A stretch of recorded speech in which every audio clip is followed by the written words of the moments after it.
तभी कुछ और अच्छा लगने की बात है। ये तो कुछ अच्छा नहीं लगेगा। नाम जापक उपासक के लिए कहा जाता है, सिद्ध महापुरुषों की नहीं कह रहे, उपासक की। जैसे जैसे नाम में रति होने लगती है, उसे बोलना ऐसा लगता है कि कोई महान दंड दे दिया, मिलना कोई सजा भयंकर दे दी हो, ऐसा लगता है। कुछ और सोचना, बस एक ही विकलता बढ़ती चली जाती है।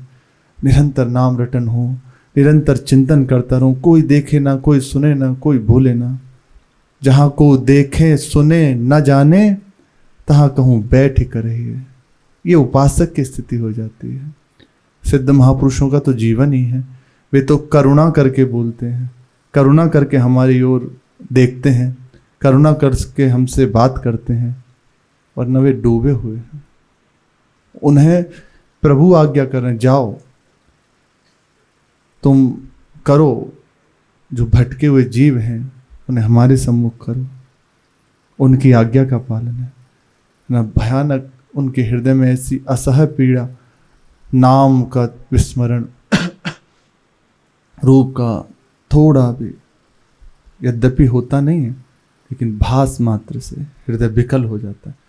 भाई जी महाराज के प्रसंग में आता है, जब साधनावस्था बढ़ी तो बहुत हृदय में एकांतिक स्थिति की मांग हो गई, और जहाँ रह रहे थे वे एक सुंदर वातावरण, वहाँ का वन प्रांत जैसा था। तो जयदयाल जी से जब पत्र चर्चा होती तो कहते कि मेरे हृदय में बात है कि मैं कहीं ना जाऊं, किसी से न मिलूं, कुछ न बोलूं, बस एकांत में बैठा हुआ रात दिन बस अब रोऊं और उनका नाम लेता रहूं, उनको याद करता रहूं। ये स्थिति हो जाती। तो हमारे समस्त साधनों का फल केवल प्रभु की प्रसन्नता है। धाम का वास, धाम का आश्रय, धाम की स्मृति सहज रूप से ये प्रदान कर देती है।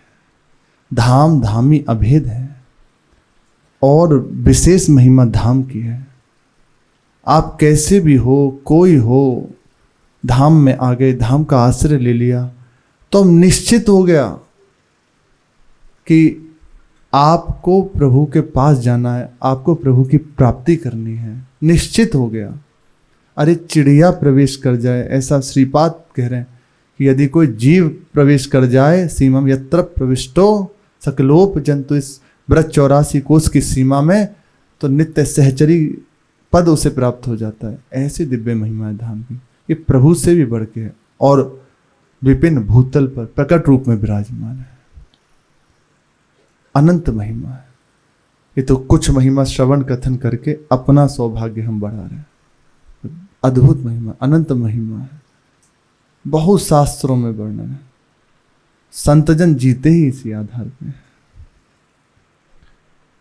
अपने को भी इस सौभाग्य, इस भूमि का प्रकट न सही पर मानसिक दर्शन, स्मरण करने का सौभाग्य, उनकी लीलाओं को सुनने का अवसर मिला। श्री रमण रेती जी, यहां प्रभु की बाल लीला प्रसिद्ध है। एक बार श्री लालजू महाराज मैया के साथ, श्री लालजू और दाऊ जी दोनों थे, यहां हाथ पकड़े पकड़े, छोटे थे, आए और सखा मंडली साथ में है। इस स्थान पे जब तक मैया रही तब तक लालजू और सखा थोड़े डरे रहे कि मैया डांटेगी कि अगर हम रज में खेलेंगे। किसी कारणवश बाबा ने मैया को बुला लिया। मैया की इच्छा तो नहीं थी जाने की, पर जाना पड़ा। और जो अपनी दास दासियाँ थी उनको सब सेवा कि सब सावधान रहना, ये चंचल हैं दोनों। उन्होंने कहा हाँ बिल्कुल मैया ऐसे ही। पर जो ही मैया गई, अब मानो एकदम स्वतंत्र हो गए। अब उनको भी उनकी बात थोड़ी माननी, वे भी आनंद में बस बैठ गई दूर से कि इनकी लीलाओं का आस्वादन करो, इनको देखो। बस दूर बैठे हुए हैं समस्त दास दासियाँ। लालजू सखा सब खेल रहे हैं। कभी सखाओं के ऊपर लालजू चढ़ जाते हैं, कभी लालजू के ऊपर सखा चढ़ जाते हैं, कभी एक दूसरे के ऊपर रच फेंकते हैं। तो ऐसे ही परस्पर जब खेल हो रहा था तो लालजू ने से रज उठाई इसी रमण रीति से और ऐसे फेंकी, तो श्री राम जी की नेत्रों में वे पड़ी। अब वो आंख मलते हुए सीधे लालजू को पकड़ने भागे, लालजू वहां से दौड़े। ऐसे ये खेल हो रहा था परस्पर, कभी वे उनको और इनको। इसी बीच में भ्रमण करते हुए अंदर से है कि चलो प्रभु का अवतार हुआ है धराधाम पर, उनके दर्शन करने चलते हैं। श्री दुर्वासा जी, अत्रि पुत्र श्री दुर्वासा जी भ्रमण करते हुए यहाँ आए और आकर रमण रेती की ही ये लीला है।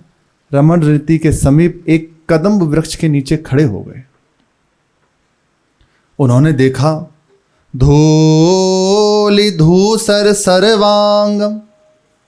अरे बड़े बड़ों को भ्रमित हो जाए, भगवान ना चाहे तो कोई पहचान सकता है? अरे कोई हो प्रभु का जो हो गया, जिसने इसको खत्म कर दिया। जानत तुम्हें हो ही जाए। इसमें दो भाव है, जो आपको जान लेता है वो आपका स्वरूप हो जाता है, और दूसरा जो आपको जान लेता है कौन, जो आपका हो जाता है। तुम्हें हो जाए, तुम्हारा हो जाए, और तुम्हें हो जाए आप समान हो जाए। आपको जान के आप समान हो जाएगा, और आपका होकर आपको जान जाएगा। आपको ही जान के दूसरा कोई नहीं प्रभु को जानने का अवसर, केवल एकमात्र मेरी आश्रित होकर मैं जैसे कह रहा हूं वैसे चल दो, मुझे प्राप्त कर लो। बुद्धिमान जो होते हैं उनको प्रभु दौड़ाते हैं, दौड़ो, जब थक जाओ ना तो ये रास्ता आ जाना। धूलि धूसर सर्वांगम वक्र केसम दिगंबराम दिगंबरम धावंतम वालके सार्ध हरिम वीक्ष सविस्मितः। उन्होंने देखा समस्त अंग धूलि धूसरित हो रहे हैं, केस टेढ़े मेढ़े सब बिखरे हुए हैं। वो खेल में है ना, लालजू खेल रहे हैं ना, सब एकदम व्यवस्था भंग है पूरी। श्री अंगों पर कोई वस्त्र नहीं है, एक सुंदर करधनी धारण किए हुए, छोटे से हैं और चल रहे हैं, थोड़ा छोटे छोटे चरण, और बस ऐसे अलंकार धारण किए हैं। ऊपर मुक्तामाला है, दुलरी है, और दांत का चिन्ह है यहाँ। पीछे पीछे बालकों के दौड़ रहे हैं, नग्नावस्था, और दौड़े चले जा रहे हैं। परात्पर तत्व को इस रूप में देखा श्री दुर्वासा जी ने, बड़ा आश्चर्य हुआ, विस्मिता, बहुत आश्चर्यचकित हो गए। विचार किया कि ये नंद बाबा के यहाँ यही परम तत्व है। थोड़ी देर अपने को संभाला, नहीं नहीं नहीं, फिर अंदर आगे कि नहीं ये नहीं हो सकता, हो ही नहीं सकता। साईश्वरोयम भगवान कथम बालेर्लुठन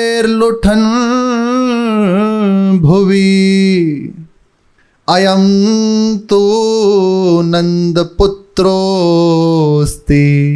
न श्री कृष्ण परात्परा। ये परात्पर तत्व है ही नहीं, ये कैसे ईश्वर हो सकता है? ये तो प्राकृतिक लीला कर रहा है, प्राकृतिक बालकों की तरह खेल रहा है। ये कोई परात्पर तत्व श्री कृष्ण नहीं है, ये तो नंद बाबा का एक बालक है, लड़का है, बस और कुछ नहीं। अंदर भ्रम हो गया। जब प्रभु के जनों को भ्रम होता है तो प्रभु ही उसका निवारण करते हैं। अच्छा, प्रभु बड़े कौतुकी हैं, आप जैसी भावना करोगे वैसे ही खेलना शुरू कर देंगे। इसी समय अंदर भावना बन जाए प्रभु के प्रति प्रतिकूल, प्रभु तो बड़ा दुख दे रहे, तो अब आपको चिंतन में दुख ही आएगा। ये कौतुकी है हमारे प्रभु, खेलना उनका स्वभाव है। अब आपके अंदर चिंतन बन गया कि ये सब रूपों में प्रभु हैं, सब रूपों में प्रत्येक रूप प्रभु का है। अब किसी के भी प्रति हम एक बात कह रहे हैं, किसी के प्रति बात आ गई, ये तो मुझे बड़ा प्रेम करता है और ये मेरा बड़ा बैर करता है, एक ही है, भाव अलग अलग हो गया। साधक का है ना, साधक अपने जीवन को यही तो देखता है। अगर वो व्यक्ति वस्तु स्थान देख रहा तो फंस गया, और भगवत दृष्टि है तो निकल गया। मुक्त होने का एक ही उपाय है, सिया राम में सब जग जाने। प्रपंच से बचना है, क्लेश से बचना है, शांति से बचना है, नाना प्रकार के इन झंझटों से बचना, तो एक ही उपाय है, मेरे प्रभु मेरे नाथ। आप देखो कहीं कोई परेशानी नहीं, और जहां प्रभु को छोड़ के मेरे प्रिय मेरे मित्र आ गए या मेरे शत्रु मेरा वैरी फंस गया, इतना ही है। आपने देखा ये तो बड़ा हमसे द्वेष करता है, तो अब भी आपके अनुकूल भी कार्य करे तो आपको द्वेष में दिखाई देगी। वे यदि बात करेगा तो आपको लगेगा कि ये तो मेरे प्रतिकूल बात कर रहा है, कुछ ना कुछ मेरी हानि की सोच रहा है। अब ये क्या हो रहा है, स्वीकृति हो गई, और वे आपसे हंस रहा है, बोल रहा है, और आपके प्रतिकूल भी यदि आचरण करेगा और बाहर से हंस रहा हो तो लगेगा नहीं, जिसे कहते हैं कपट, बाहर से कुछ और अंदर से कुछ और, बाहर से आपको प्रियतापूर्वक फंसा के अंदर से मार, ये भावना हो गई। ऐसी तो एक ही प्रभु तो है, जैसा आपने भाव कर लिया वैसा आपको अनुभव होने लग जाएगा। यह है, बहुत इस विषय में सावधान होने की आवश्यक है। साधक का मतलब, संसारी का मतलब एक नहीं होता।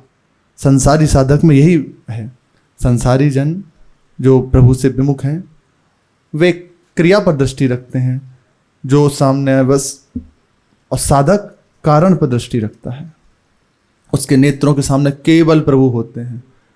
ताज बीबी का चरित्र सुना, अकबर की अन्य बेगमों ने उनकी निंदा करी, उनसे शिकायत करी, पर दृष्टि कहीं नहीं दी। आप सूक्ष्मता से देखो, किसी की ओर नहीं कहा, बस सीधी दृष्टि प्रभु की ओर, और उतना कहा कि नंद के कुमार कुर्बान तेरी सूरत पे, हौ मुगलानी हिंदुवानी हुए रहूंगी मैं। अब तो बिक गई, अब आप जानो आपको क्या करना है, मैं कुछ नहीं कहूंगी, अभी आप देख लो। था ना उनके प्रसंग में, ये दृष्टि प्रभु के ऊपर से अगर हट गई तो आप फंस जाओगे, अपने साधन मार्ग से गिर जाओगे। और प्रभु की ओर से दृष्टि नहीं हटती तो कोई ऐसा नहीं जो आपको विघ्न पहुंचा सके। कई बार श्री महाराज जी एक ही बात कहते हैं कि देवता का प्रसंग जब और दैत्यों का प्रसंग आता है तो देवताओं के हृदय में दृढ़ विश्वास था कि मोहिनी रूप में भगवान है, और दैत्य मोहिनी सुंदरी है, उसमें आसक्त हो गए। तो ऐसा नहीं है, वे भी उनके ही प्रसंगों को देखिए, बस एक ही अंतराय हो गया, मेरे प्रभु इस रूप में खेल रहे हैं तो कुछ नहीं बिगड़ा, कुछ नहीं बिगड़ा। और वहीं वो आपस में नाश। दृष्टि जहां आपने प्रभु से अलग हटा ली, बहुत खास बात है, बहुत खास बात है, बहुत खास बात है। जहां हटा ली आप फंस जाओगे, फंसे ना। यही हुआ, आ गई भावना प्रभु के प्रति। ये तो कोई सच्चिदानंद में परम तत्व श्री कृष्ण नहीं है, तो एक नंद जो के लाला हैं, साधारण प्राकृत पुरुष है, ये नहीं। और प्रभु ने वैसा ही खेल प्रारंभ कर दिया। जिस समय विश्वामित्र जी राम जी को लक्ष्मण जी को मांग के ले जा रहे हैं, दशरथ जी से मांगा ना कि बहुत विघ्न होता है, हमें ये दोनों बालक दे दो। फिर वशिष्ठ जी महाराज ने कहा कि दे दो, ये जा दो रहे हैं और आएंगे कई, जो कि शादी प्रभु की होगी, जाओ महान मंगल है, जा रहे, चिंता मत करो। तो रास्ते में ऐसा हमने संतों से सुना, जाते हुए उनके हृदय में विचार हुआ कि ये इतने सुकुमार हैं, इतने सुंदर हैं, और दैत्य इतने बलवान हैं, संग संग ही चल रहे हैं प्रभु, धनुष बाढ़ लिए और सब महिमा सुन के आए हैं। अंदर बात आ गई कि ये मार लेंगे, इतने तो सुकुमार हैं, इतने सुंदर हैं, कैसे ये मारेंगे, इतने भयानक भयानक दैत्य हैं। बस जो ही ये भावना बनी तो प्रभु ने लीला शुरू कर दी। थोड़े से आगे ही बढ़े थे तो देखा एक सरोवर है, और उसमें छोटे छोटे सुंदर बतख खेल रहे हैं, कमल खिले हुए हैं। उनने कहा हम थोड़ी देर इसमें स्नान आदि कर लें, खेल लें हैं। और जैसी भावना बनी कि ये तो बालक हैं, हमें फिर ये कैसे, और प्रभु वैसा ही खेल, अपने अनस्त्र वस्त्र रखे और सरोवर में उतर गए और मुनि को दिखा दिखा के कभी छोटे बत्तखों को पकड़ रहे हैं, परस्पर एक दूसरे बहुत प्रसन्न हो रहे हैं, जैसे बालक खेल करता ना ऐसे खेल करने लगे प्रभु। बाद में कृपा करी विश्वामित्र जी को संभाला कि प्रभु पाहिमा। कागभूषुंडी जी के प्रसंग में आता है, भगवान ने करुणा करी तो देखो संभाला, ऐसे इनके हुआ। आ गई बात, ये तो नहीं है। जो ही ये भावना हुई, इतने में श्री ठाकुर जी दौड़ते हुए अपने सखाओं के संग बाबा के सामने आके खड़े हो गए, श्री दुर्वासा जी के सामने।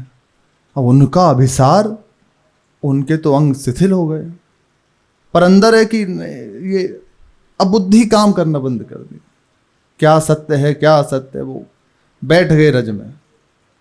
जो ही रज में बैठे तो लालजू ऐसे, बाबा हमारो एक निर्णय कर दो।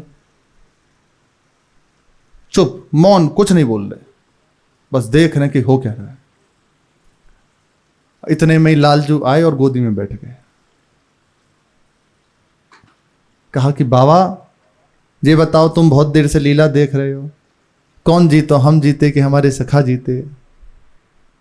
बस चुप, और हंसते जा रहे हैं, ऐसे देख के मुख कमल को हंस रहे। प्रभु की मुस्कान ही माया है। जब थोड़ी देर बैठे रहे, कुछ बोले नहीं श्री दुर्वासा जी, उतर के खड़े हो गए। ने कही, बाबा कछु न करो, चलो, इतना कहा और लालजू ऐसे उतरे और दौड़े। दौड़ते रुके, एक बार ऐसे बस देखा और हंसे।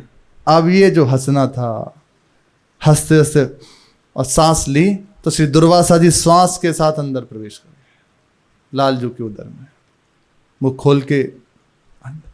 जो ही, वैसे वर्णन तो बहुत विस्तार से है, हम छोटे रूप में सुना रहे हैं। उन्होंने देखा कि भीतर जाकर एक अद्भुत लोक है। उस लोक में प्रवेश किया तो देखा एक विशाल अरण्य है। उसमें विचरण करते करते ऋषि जी को, दुर्वासा जी को एक अजगर ने निकल लिया। ये सब अंदर प्रभु के हो रहा है, वे देख रहे हैं कि क्या हो रहा है, और वो देख रहे हैं कि अब ऐसा हुआ, अब ऐसा, बस लीला का बस देख रहे हैं प्रभु की।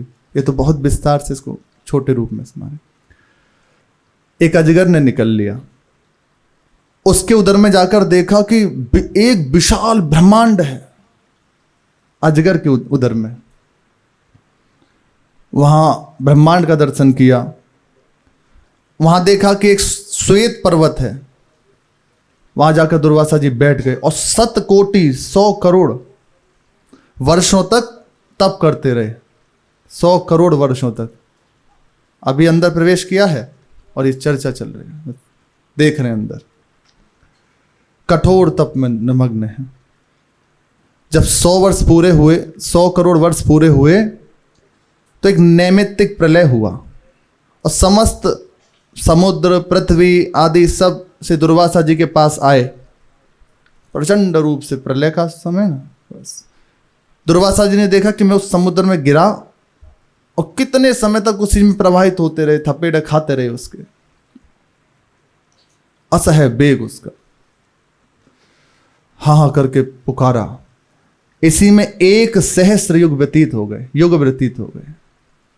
100 करोड़ वर्ष यहां, 1 सहस्त्र युग ये, और अभी श्वास लिए प्रभु ने बस। उसके बाद देखा कि जल के भीतर एक दूसरा ब्रह्मांड है। उस ब्रह्मांड में प्रविष्ट हुए। वहां देखा एक अलौकिक ही सृष्टि है, अभी सुनी नहीं, देखी नहीं, ऐसी आश्चर्यमयी। वहां से एक छिद्र था, उसके अंदर प्रवेश किया। उसमें प्रवेश करते ही उस ब्रह्मांड से बाहर हुए। फिर देखा कि एक नदी बह रही है। उस नदी में करोड़ों करोड़ों ब्रह्मांड बह रहे हैं। वो देख रहे हैं बस ऐसे छोटे छोटे, बस बह रहे हैं, ब्रह्मांड बह रहे हैं। अरे भगवान का अचिंत्य विलास है, अनंत विलास है। ब्रह्मांड निकाया निर्मित माया, रोम रोम प्रतिवेद कहे। रोम रोम प्रति लाग ही कोटि कोटि ब्रह्मांड। एक एक रोम में करोड़ करोड़ ब्रह्मांड विराजमान है। और ऐसे प्रभु सारी अपनी ऐश्वर्यता, भगवत्ता, रुचतना, रंच बड़ाई भूल कर यहाँ वृंदावन धाम में श्री लाडली जी के अधीन होकर रह रहे हैं। महाप्रभु कह रहे हैं ना, यद्यपि सकल लोक चूड़ामणि दीन अपन को माने। ऐसे प्रभु, ऐसे सामर्थ्यशाली हैं। सेवक जी कह रहे हैं, भरम भूल्यो भटकत कत, कहाँ भूल रहे हो, कोई और नहीं है, ये वही प्रभु हैं, अनंत लोकों के महेश्वर। वहां देखा कि अनंत जलराशि है एक जो बह रही है, उसमें अनंतों ब्रह्मांड बह रहे हैं। वहीं श्री बिरजा नदी का उन्हें दर्शन हुआ। बिरजा नदी, इस नदी को जब पार किया तो वहां से श्री दुर्वासा जी गोलोक धाम में प्रवेश किए।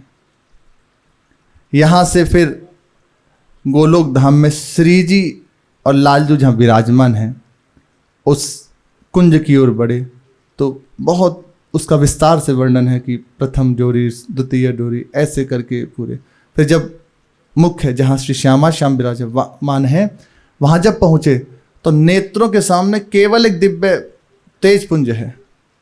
फिर प्रभु ने करुणा करी तो दिखाई दिया श्री युगल सरकार विराजमान है। एक दिव्य कमल है, उस पर श्री युगल सरकार विराजमान है। ये देखकर कि श्री राधा वल्लभ लाल विराजमान है, श्री श्याम सुंदर श्री प्रियाजू विराजमान है, मुनि को आया देखा। अब तो वो अति धन्य हो गए कि ऐसा सौभाग्य, प्रिया प्रीतम की ऐसी शोभा, आंसू बह रहे हैं और बस जय हो ऐसा ही मुख से उच्चारण हो रहा है। प्रभु हंस दिए, हंसे, जैसे ही हंसे वैसे ही फिर से मुख में चले गए। और अब की बार देखा कि वे जहां से प्रवेश किए थे वहीं श्री लालजू खेल रहे हैं और सामने दुर्वासा जी। उनकी लीला यथावत वैसे ही चली और यहां कल्प के कल्प बीत गए। अब ज्ञान हो गया प्रभु का कि ये प्रभु, और अंदर से कहा पाहि माम शरणागत हूं। प्रभु जान गया। कैसे जाने? प्रभु ने करुणा करी, जब उन्होंने करुणा करी। देखो एक क्षण में, कुछ ही क्षण तो हुए हैं, श्वास ली अंदर गए और श्वास जब छोड़ी तो बाहर आ गए। और लालजू बस सामने ऐसे मुस्कुरा रहे, ऋषि सामने बैठे हुए बस आंखों से आंसू बह रहे हैं और पाहि माम बस इतना कह रहे हैं। उस समय एक स्तोत्र का उन्होंने उच्चारण प्रारंभ किया, प्रभु की महिमा का वर्णन किया।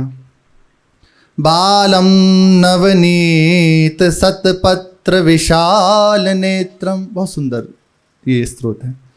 बिंबाधरम सजल मेघ रुचिम मनोज्ञम मंदस्मितम मधुर सुंदर मंदयानम श्रीनंद नंदम मनसा नमामि। मंजीर नूपुर रणन्नव रत्न कांची श्रीहार केसरी नख प्रतियंत्र संघम दृष्ट्यार्तिहारी मसि बिंदु विराजमानम वंदे कलिंद तनुजा तटवाल केलिम पूर्णेन्दु सुंदर मुखो परिकुंजिताग्रह केसा नवीन घन नील नीवः स्फुरन्तः राजन्त आनत सिरः कुमुदस्य यस्य नंदात्मजाय सवलाय नमो नमस्ते। नमो नमस्ते, नमो नमस्ते। बस प्रभु प्रणाम है, नमस्कार है। प्रभु की महिमा का, उनके रूप का, उनकी सौंदर्यता का बखान करते बार बार चरणों में लौट रहे हैं और आंसू बहाते हुए श्री कृष्ण ऐसा जपते हुए यन्नाम श्रुति मात्रेण पुमान भवति निर्मलः तस्या तीर्थ पद किं वा दासा नाम वसेष्यते। जिनके मंगल में नाम को सुन लेने मात्र से, ये प्रभु के नाम की महिमा का वर्णन कर रहे हैं, जिनका मंगल में नाम सुन लेने मात्र से प्राणी निर्मल हो जाता है, समस्त पापों से मुक्त हो जाता है। सुन लेने मात्र से, सहज में सुन लिया, उसका जीवन पवित्र हो गया, निर्मल हो गया। उन भगवान के चरण कमल के दास बन जाने वालों के लिए कौन सा कर्तव्य बाकी रह जाता है। ऐसा बार बार हृदय में उनकी महिमा का स्मरण करते हुए, मुख से नाम जप करते हुए और निकल पड़े। फिर बद्रिकाश्रम यहाँ से चले गए प्रभु को प्रणाम करते हुए। तब करने नहीं गए, अब प्रभु के स्मरण में डूबे हुए, प्रभु का नाम जप करते हुए एकांत में बस उसका आनंद लेने के लिए। ये यहाँ की लीला। यहाँ और भी कथाएं हैं। श्री आस्करण जी एक महापुरुष हुए हैं, उन्हें एक दिव्य होली लीला का दर्शन हुआ, जिसका दर्शन करने के बाद 3 दिन तक खड़े ही रहे। उसी अवस्था में दर्शन हुआ और वैसे ही खड़े, यहीं रमण रेती में। ये बाल लीला के लिए तो है ही, ये प्रिया प्रीतम की नित्य प्रेममय लीलाओं के लिए भी प्रसिद्ध स्थल है। और यहाँ श्री गोप तलैया है, राधा रमण बिहारी जी का मंदिर है, रमण रेती है, जहाँ रज बिखरी हुई है और सब प्रायः वहाँ जाकर लौटते हैं। बहुत सुंदर स्थल है। श्री रसखान जी की समाधि है और एक प्राचीन टीला है। यहाँ का एक बहुत मंत्र मानो से बहुत सिद्ध है, ठाकुर हमरे, बहुत प्रचलित है, श्री गुरु शरणानंद जी महाराज का। ठाकुर हमरे रमण बिहारी, हम हैं रमण बिहारी के, साधु सेवा। संपूर्ण बात है इस पंक्ति में, सब कुछ है, सब कुछ, समस्त साधन समस्त साध्य विराजमान है। 1-2 पंक्ति, ठाकुर हमरे रमण बिहारी, हम हैं रमण बिहारी के, ठाकुर सेवा साधु सेवा, धर्म हमारो काम न दुनियादारी से। को भला कहे या बुरा कहे, हम हो गए रमण बिहारी के, ठाकुर हमरे रमण बिहारी, हम हैं रमण बिहारी के। हाँ, श्री ठाकुर जी, श्री जी हमारी हैं और हम उनके हैं। प्रथम पंक्ति, हम करते क्या हैं? संतों की सेवा, जो प्रिया प्रीतम के प्रेम में डूबे हैं उनकी सेवा, श्री श्यामा श्याम की सेवा। दुनियादारी से मतलब ही नहीं, रात दिन उनकी सेवा, उनको सुख पहुंचाना, उनका कीर्तन, बस ये दुनियादारी से कोई मतलब नहीं। अब कोई हमसे स्तुति करे हमारी या हमारी निंदा करे, कोई भला कहे या बुरा कहे, अरे वो उसकी वो जाने, हम बस प्रभु के हुए। सच्ची बड़ा बेपरवाह का मार्ग है। बात बस समझ लेनी है, व्यर्थ में चिंता में मरे जा रहे, क्या चिंता कर रहे? प्रभु को अपना मान लो, एकदम सरल, एकदम सरल। महापुरुषों के साथ से सत्संग की कृपा से यही बात समझ में आ जाती है, एकदम सहज बात है। प्रभु को अपना मान लो, हृदय को से अंदर से स्वीकार कर लो, प्रिया प्रीतम मेरे हैं, मैं उनका हूं। और अपने हृदय में जो कहीं ना कहीं है ना कि ऐसा कैसे, बिल्कुल छोड़ दो। बहुत सुंदर पंक्ति हमें लगती है, हमारे साथ श्री रघुनाथ, लिख लेनी चाहिए, वास्तविक कह रहे हैं। कभी कभी प्रभु ऐसे करते हैं करुणा, हमारे साथ श्री रघुनाथ, अंदर भी लिख लो और बाहर भी लिख लो। बिल्कुल बिल्कुल निश्चिंत होने का, प्रसन्न रहने का ये मंत्र है। अब आप कहोगे कि लो अब तो मंत्र दे रहे ऐसा नहीं है, और वो होता है प्रभु करुणा करके, जैसे आ रही है तो कह रहे हैं, हमारे साथ श्री रघुनाथ। एक एक पंक्ति बहुत ध्यान से सुनो, हमें किस बात की चिंता, शरण में रख दिया जब माथ, तो किस बात की चिंता, किया करते हो तुम दिन रात, क्यों बिन बात की चिंता, तेरे स्वामी को रहती है तेरे हर बात की चिंता, हमारे साथ श्री रघुनाथ, हमें किस बात की चिंता। क्या चिंता करते हो? प्रभु को अपना माना नहीं, इसलिए चिंता है। अभी देखो हृदय में आनंद भरा रहेगा, मेरे प्रभु मेरी प्रियाजू, अंदर से देखो, इतना स्वीकार कर लो। फिर कह रहे हैं कि शरण में जब माथा रख दिया फिर भी चिंता। अरे अस्तित्व समर्पित कर दिया फिर भी कि ऐसा कैसे होगा, मैं क्या होगा। छोड़ो, मेरे साथ श्री रघुनाथ, किस बात की चिंता। व्यर्थ में रात दिन चिंता करते रहते हो, किस बात की, क्यों? शरीर की। अरे प्रभु को समर्पित है, थोड़ा विचार करो। तेरे स्वामी को रहती है तेरी हर बात की चिंता। योगक्षेमम वहाम महम, मैं वहन करता हूं, तू तो बस स्वीकार कर ले। क्यों परेशान होता है? अरे मैं हूं ना, क्या करना है, बस नाम रटन कर, मेरे भरोसे पड़ा रहे। भरोसे में आप देखो कैसे भजन होता है। अरे प्रभु के स्मरण के सिवा कुछ नहीं होगा। प्रभु का चिंतन, प्रभु को अपना, एक ही बात है इन सब सार की बात।